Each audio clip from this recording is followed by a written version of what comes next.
I'm David Byrd in Washington. The woman accusing Supreme Court nominee Brett Kavanaugh of sexually assaulting her 3 decades ago wants to testify next week before a Senate panel.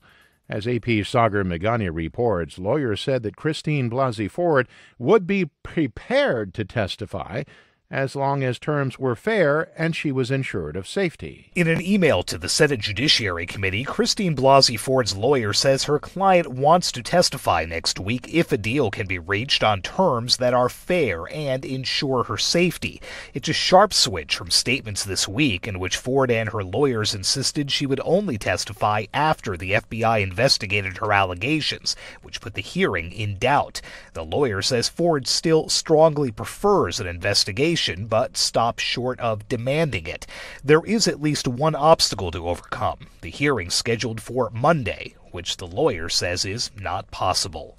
Sagar Meghani at the White House. Hurricane Florence continued to punish North and South Carolina Thursday, 1 week after it churned over parts of the U.S. eastern seaboard with historically heavy rains and sweeping winds. About 10,000 frustrated and exhausted people remain in shelters as forecasters predict flooding from swollen rivers will worsen in the 2 states over the next several days. North Carolina Governor Roy Cooper says that recovery will be long and expensive. This is going to be a multi-billion-dollar effort. We have roads and bridges to repair. The National Weather Service said that some major waterways in the Carolinas and Virginia are far above flood stage and are expected to rise for days before they crest. For more on these stories, visit our website, voanews.com. This is VOA News. The World Anti-Doping Agency announced Thursday it would lift its ban on Russia's anti-doping authority, RUSADA.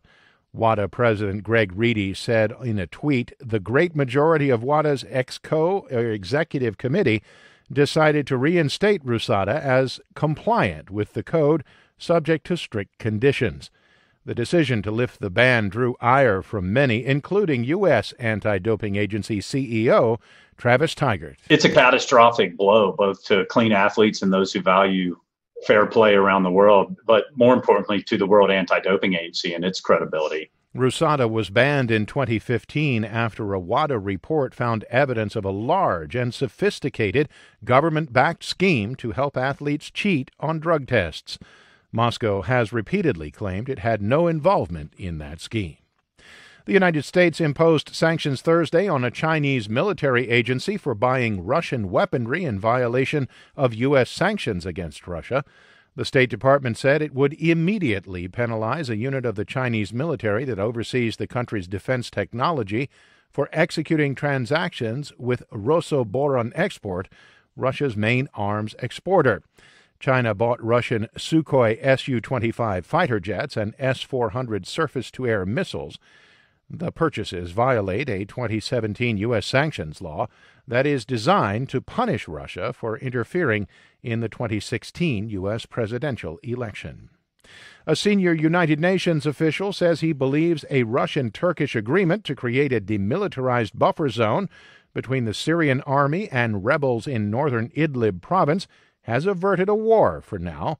Lisa Schlein reports from Geneva. Jan Egeland, a senior advisor of the UN Special Envoy for Syria, says the Russian-Turkish agreement bought more time for diplomats and politicians to do their job to protect civilians inside the buffer zone and avert a catastrophic humanitarian disaster. There will be in the future air raids against the listed organizations. There will also be fighting between armed groups, armed actors, and the so-called terrorists, the so-called radicals.